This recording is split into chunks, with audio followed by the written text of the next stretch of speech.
Excuse me. Before I leave here, if there's a real man among you. 哎，你们三个，操你妈几个！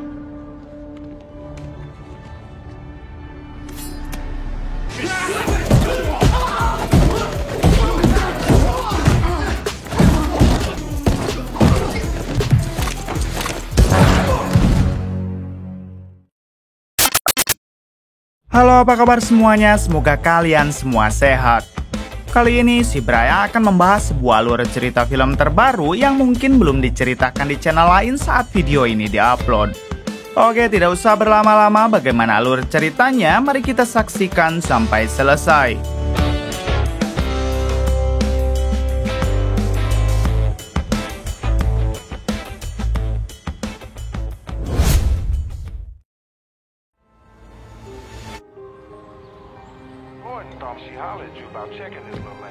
Di awal film memperlihatkan seorang pria bernama Jackson yang sedang mendatangi sebuah tempat gym.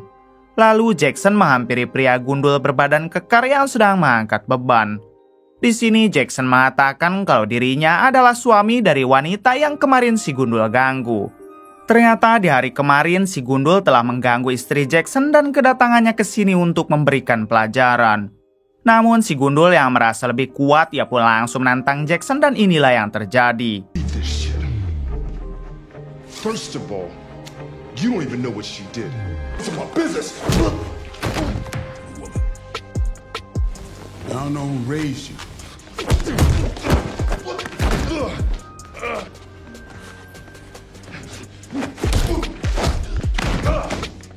But a motherfucker's big enough.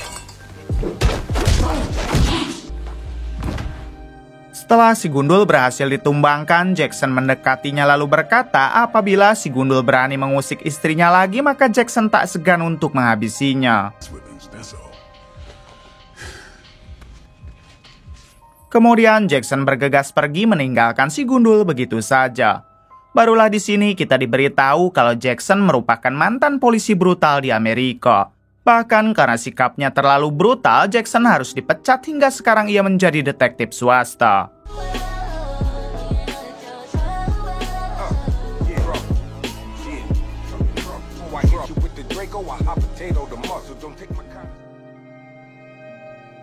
Adegan berpindah kepada seorang penyanyi R&B bernama Jahari yang kala itu sedang melakukan rekaman sebuah lagu.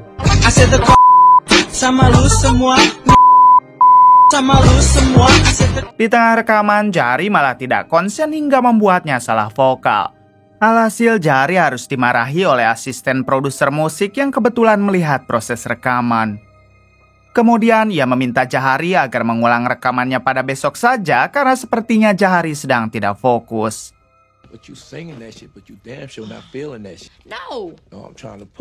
Setelah itu Jahari memutuskan untuk pulang lalu berjalan ke arah mobil.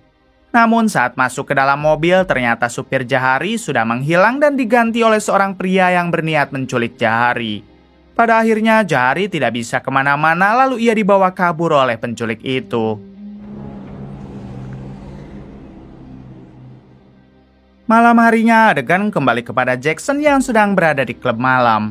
Rupanya Jackson datang ke sana bukan untuk berdugem melainkan mencari adiknya yang sangat susah dihubungi.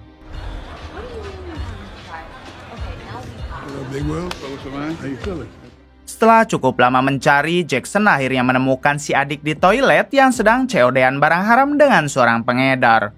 Alhasil Jackson langsung memarahi si adik, begitu juga dengan pengedarnya.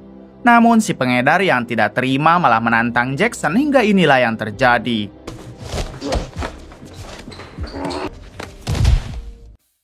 Selesai mengurus si adik, kini Jackson bagian bertemu dengan istrinya untuk makan malam berdua. It's so good to see you. What you been up to? Di sini Jackson membahas tentang pria gundul yang tadi siang sudah ia beri pelajaran. Jackson yakin kalau kedepannya si pria gundul itu tidak mungkin berani lagi mengganggu istrinya. With the crib instead of cash. What? How about now? Pagi harinya setelah si istri berangkat kerja, Jackson kedatangan tamu tak diundang yaitu dua teman si bandar yang semalam ia hajar. Ternyata si bandar masih tidak terima atas perlakuan Jackson hingga dia menugaskan dua temannya untuk menghabisi Jackson. Meskipun Jackson dalam todongan pistol, tapi ia tetap berusaha tenang hingga berhasil membalikkan keadaan.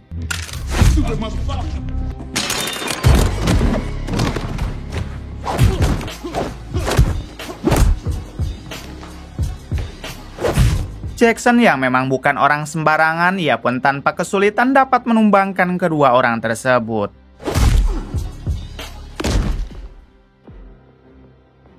Sore harinya, Jackson mendatangi seorang pria bernama David yang merupakan produser musik di tempat kemarin Jahari rekaman.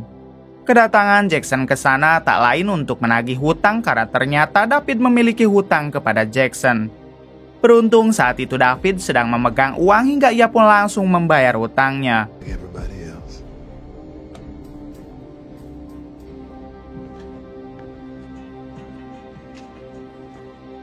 Tak lama setelah Jackson pergi, David dihubungi oleh seorang bos mafia dari Asia yang membahas tentang hutang David kepada mereka. Dalam panggilannya, si bos mafia mengatakan meskipun David telah memberikan Jahari, namun hutang David masih belum semuanya lunas. Terungkap fakta kalau David memiliki banyak hutang termasuk kepada si bos mafia. Sementara yang kemarin menculik Jahari adalah anak buah si bos mafia atas rekomendasi dari David.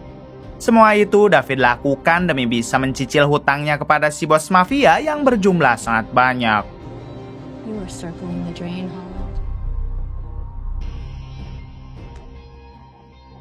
Di tempat yang berbeda, terlihat Jackson yang ditemui oleh ketua polisi mantan rekannya dulu.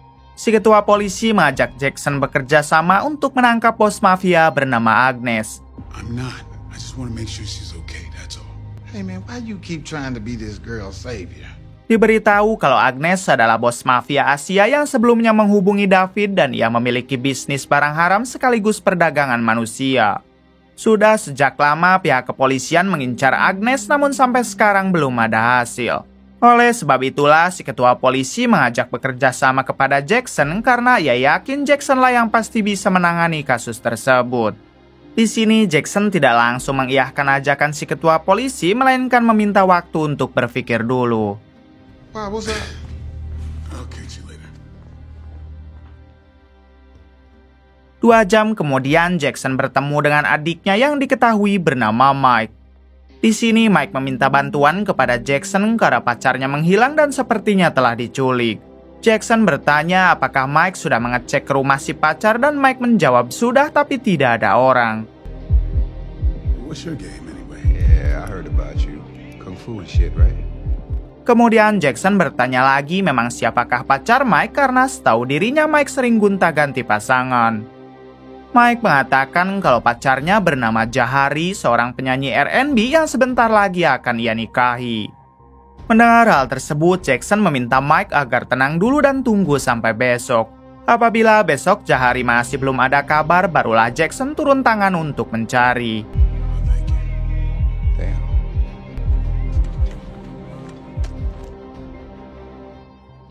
Pagi harinya terlihat Jackson dan istrinya yang baru keluar dari apartemen berniat untuk berolahraga.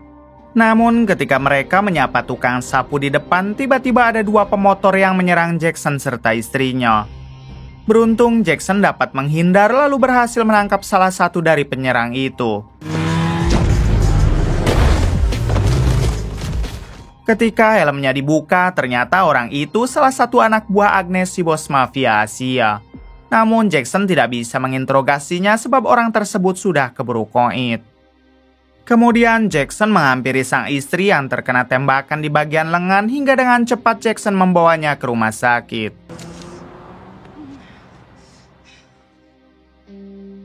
Singkat cerita, Jackson sudah membawa istrinya ke rumah sakit dan beruntung si istri tidak mendapatkan luka serius. Lalu Jackson menitipkan si istri kepada rekannya sedangkan Jackson akan mendatangi Mike. Now let me go check on her, right? Saat bertemu Mike, Jackson bercerita kalau baru saja ia dan istrinya diserang oleh 2 mafia Asia. Akibat dari hal itu, si istri tangannya terluka dan kini sedang dirawat di rumah sakit. Namun yang Jackson tidak mengerti kenapa mereka tiba-tiba menyerang padahal Jackson tidak mempunyai masalah apapun dengan mereka. Told me a couple of weeks ago that she was going on the DL, said she's sick of all that. Lalu Jackson bertanya apakah Mike tahu di mana markas para mafia itu berada. Mike yang memang seorang baragajulan, ia pun mengatakan kalau untuk markasnya Mike tidak mengetahuinya. Tapi Mike tahu betul kalau mereka sering nongkrong di klub belakang Hotel Domino.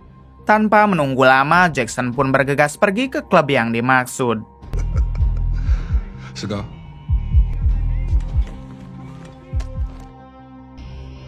Setibanya di sana, awalnya Jackson bertanya baik-baik tentang siapakah orang yang tadi pagi menyerangnya dan siapa ketua mereka. Namun para anggota mafia itu tidak ada yang menjawab dan malah mengeroyok Jackson.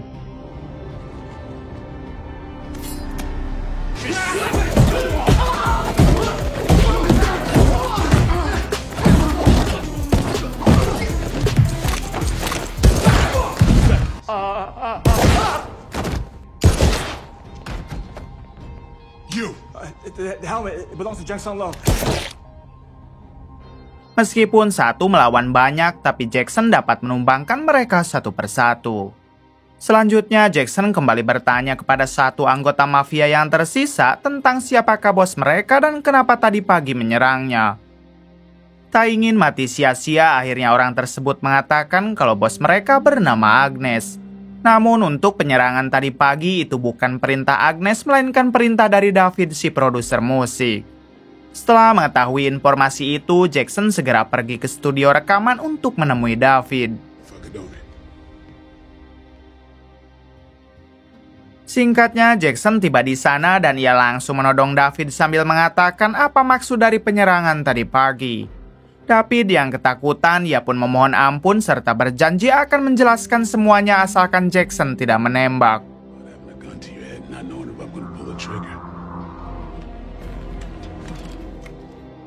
Di sini barulah David menjelaskan kalau dirinya mempunyai banyak hutang kepada Agnes si bos mafia yang tak mampu ia bayar. Bahkan karena hal itu, David sampai tega menjual Jahari pacarnya Mike kepada Agnes demi bisa melunasi sebagian hutangnya. Namun David tahu betul kalau Mike tidak akan tinggal diam dan pasti meminta bantuan kepada Jackson untuk menemukan Jahari. Oleh sebab itulah David berinisiatif menugaskan dua anak buah Agnes untuk melukai Jackson supaya Jackson tidak dapat membantu Mike dalam menemukan Jahari. David bersumpah jika dirinya tidak ada niatan menghabisi Jackson melainkan hanya membuat cedera saja.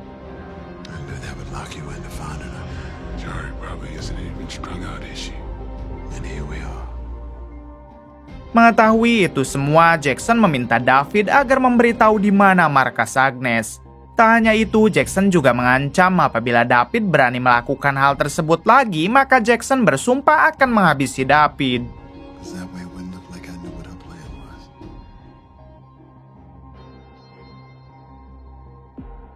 Selesai dari sana, Jackson kembali ke rumah sakit tempat istrinya dirawat. Di sini Jackson mengatakan kalau ia akan pergi untuk menyelesaikan sedikit urusan. Si istri sempat bertanya ada masalah apa, namun Jackson tidak mau menjawab dan ia berjanji akan menjelaskannya nanti. Kemudian Jackson pergi mendatangi adiknya yaitu Mike.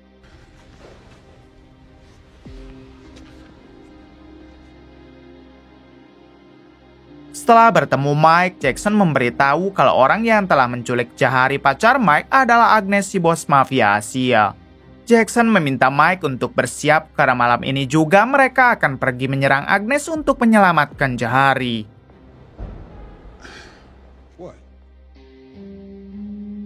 Adegan berpindah kepada Agnes si bos mafia ini orangnya yang tampak sedang menyiksa David. Alasan Agnes melakukan hal itu karena David tidak mau lagi menjebak wanita lain untuk dijual kepada Agnes. Sementara David sendiri masih mempunyai hutang yang cukup banyak kepada dirinya. To settle what you owe me. Setelah puas menyiksa, Agnes memberikan waktu 2 hari antara David membayar hutangnya atau menjebak lagi wanita lain untuk dijual.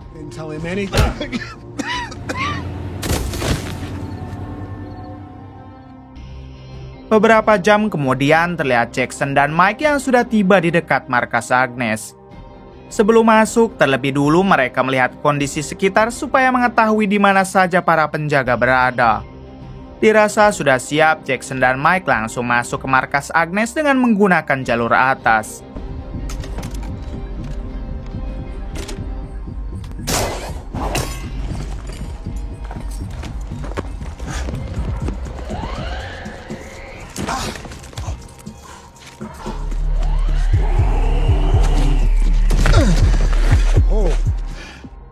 Di waktu yang sama, terlihat ketua polisi dan beberapa anak buahnya juga telah berada di markas Agnes dengan menyamar menjadi tukang servis listrik.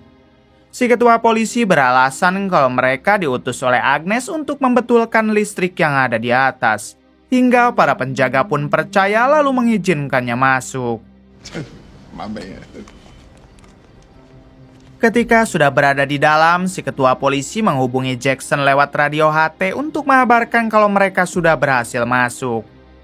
Ternyata si ketua polisi diajak oleh Jackson bekerja sama untuk menggerebek Agnes. Mengingat sudah dari dulu si ketua polisi juga ingin menangkap Agnes. Give him 5 minutes.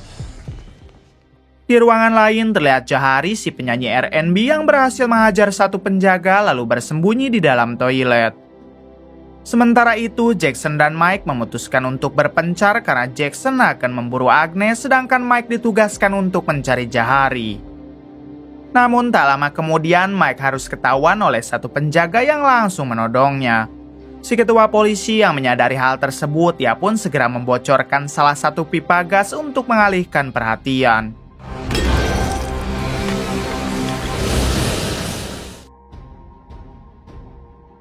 Kembali kepada Jackson yang melihat jejak kaki menuju arah toilet. Saat dicek, ternyata di sana ada Jahari yang tengah bersembunyi hingga Jackson langsung menenangkannya. Di sini Jackson meminta Jahari agar tetap diam di situ sebelum dirinya kembali menjemput. Di balik itu, Mike yang menyadari kalau si ketua polisi sengaja membocorkan pipa gas, ia pun berpura-pura memohon ampun kepada penjaga yang menodongnya. Kemudian Mike meminta izin untuk sebat dulu dan setelah itu Mike akan menyerahkan diri. Hingga setelah ia menyalakan rokok, Mike langsung melemparkan rokok itu dan inilah yang terjadi.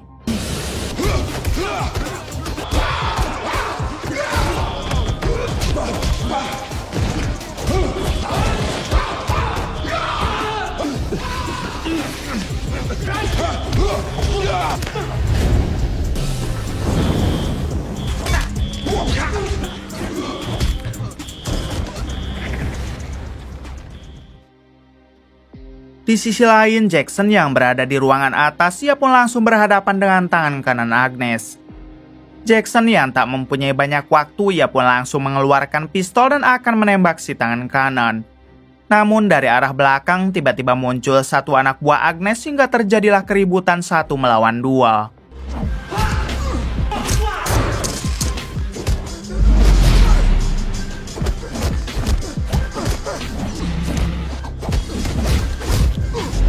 Sayangnya dalam perduelan kali ini Jackson berhasil dibuat terpojok lalu dihabisi oleh si tangan kanan. Si tangan kanan yang mengira kalau Jackson sudah tewas, ia pun mengajak rekannya untuk segera pergi. Begitu pula dengan pasukan si ketua polisi yang dengan cepat meninggalkan tempat itu karena markas Agnes akan segera meledak. Tak lupa mereka juga membawa Mike yang tadi berpisah dengan kakaknya. Selang beberapa saat, ternyata Jackson masih hidup karena tembakan si tangan kanan tadi hanya mengenai rompi anti pelurunya. Kemudian Jackson langsung kembali ke kamar mandi untuk membawa Jahari kabur sebelum tempat itu meledak.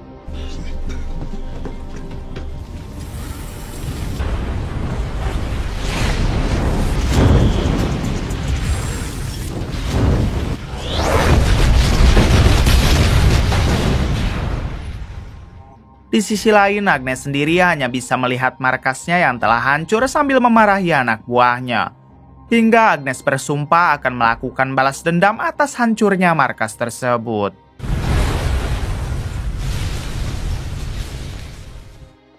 Beberapa jam kemudian, Jackson dan Jahari mendatangi rumah sakit untuk mengobati semua luka Jackson akibat pertempuran tadi. Tak lama datanglah Mike dan ia pun langsung memeluk Jahari yang merupakan pacarnya. Mike awalnya mengira kalau Jahari dan Jackson sudah tewas akibat ledakan, namun ternyata mereka masih pada selamat. How you though? I've been better, but You don't think they tried? once someone gets hold of him. He's gotta go. Come on, let's go. Di sini Jahari mengucapkan terima kasih kepada Jackson karena telah menyelamatkan hidupnya.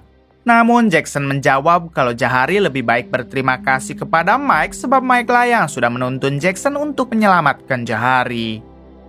Kemudian Jahari pamit pulang sedangkan Jackson dan Mike pergi ke kamar istri Jackson yang masih dirawat. All right.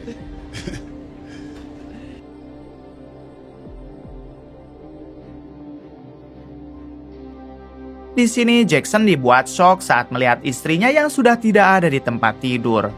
Dan cepat Jackson pergi ke admin rumah sakit lalu bertanya apakah istrinya yang bernama Gina sudah keluar dari rumah sakit. Si admin menjawab sudah dan Gina sudah pulang tadi sekitar 1 jam yang lalu. Jackson yang takut istrinya diculik oleh kelompok Agnes, ia pun segera mengajak Mike untuk menyusul ke rumah. Di tengah perjalanan, Jackson tiba-tiba dihubungi oleh nomor tak dikenal dan saat diangkat ternyata itu adalah Gina yang ikut menelepon menggunakan nomor lain. Di sini Gina meminta maaf karena ia tidak memberitahu Jackson tentang kepulangannya dari rumah sakit. Gina mengatakan kalau ia sudah sehat, bahkan sekarang ia akan menjemput keponakannya yang bekerja di perusahaan studio rekaman. Mendengar hal itu, Jackson sadar kalau keponakan Gina bekerja di perusahaan yang sama dengan David, si produser musik. Jackson segera meminta Gina untuk membawa keponakannya pergi serta menghindar apabila melihat orang berwajah Asia. Someone called you at the hospital, right? Call Swerve City Records. Bersamaan dengan itu, datanglah kelompok Agnes yang memang berniat menculik Gina serta keponakannya. Gina yang masih terhubung dengan Jackson, ia pun mengatakan kalau kelompok orang yang Jackson maksud sudah berada di sini. Jackson meminta Gina agar bersembunyi sebisa mungkin sedangkan dirinya dan Mike akan bergegas ke sana. Setelah itu, Gina berusaha melarikan diri dengan menggunakan jalur tangga.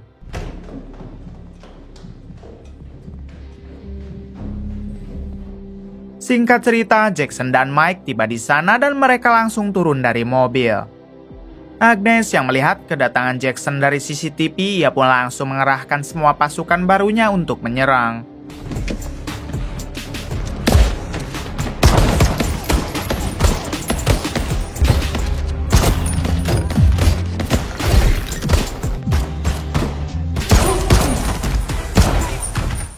Setelah berhasil mengalahkan penjaga di luar, Jackson dan Mike memutuskan untuk berpencar. Jackson akan fokus mencari Gina, sedangkan Mike akan fokus melawan anak buah Agnes.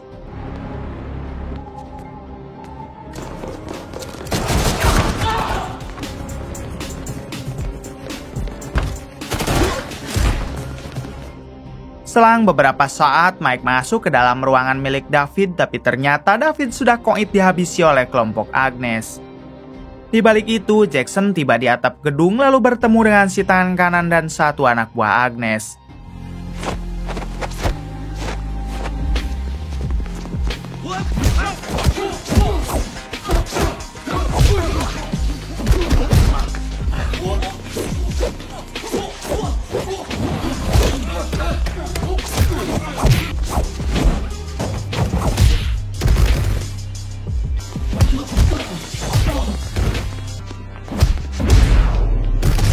Setelah melakukan perduelan panjang, pada akhirnya Jackson berhasil menghabisi mereka berdua. Kemudian datanglah Agnes lalu meminta Jackson agar melihat ke samping atap gedung. Ternyata di sana Agnes sudah berhasil memojokkan Gina dengan posisi sudah siap dijatuhkan ke bawah. Agnes hanya tinggal memotong talinya saja, maka otomatis Gina akan terjatuh. I guess I'm just not the trusting type. The police will just label everything gang-related. Di sini Agnes mengatakan kalau semua itu adalah bentuk balas dendamnya terhadap Jackson yang telah menghancurkan markasnya. Jackson yang tidak mau tinggal diam, ia pun langsung menyerang dan terjadilah perduelan.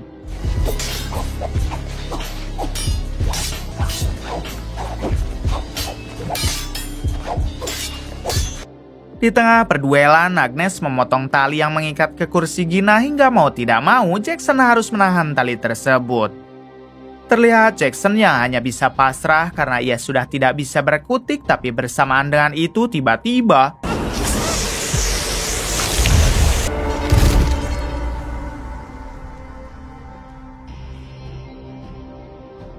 melihat Gina berada di sana, lantas Jackson bertanya siapakah wanita yang disekap ini. Saat penutup wajahnya dibuka, ternyata wanita itu adalah keponakan Gina. Kemudian Jackson dan Gina segera membawa si keponakan pergi dan tampak ia masih ketakutan akibat kejadian tadi. Di akhir film terlihat Jackson yang berterima kasih kepada Mike karena telah mau membantu. Begitu juga dengan Mike yang berterima kasih kepada Jackson karena sebelumnya ia telah menyelamatkan Jahari pacarnya. Lalu mereka berdua pun langsung berpelukan seperti Teletubbies dan kemudian film pun tamat. Bagaimana menurut kalian? Oke, terima kasih yang sudah menonton sampai akhir. Mohon maaf bila banyak kesalahan. Salam dari Bray Movie.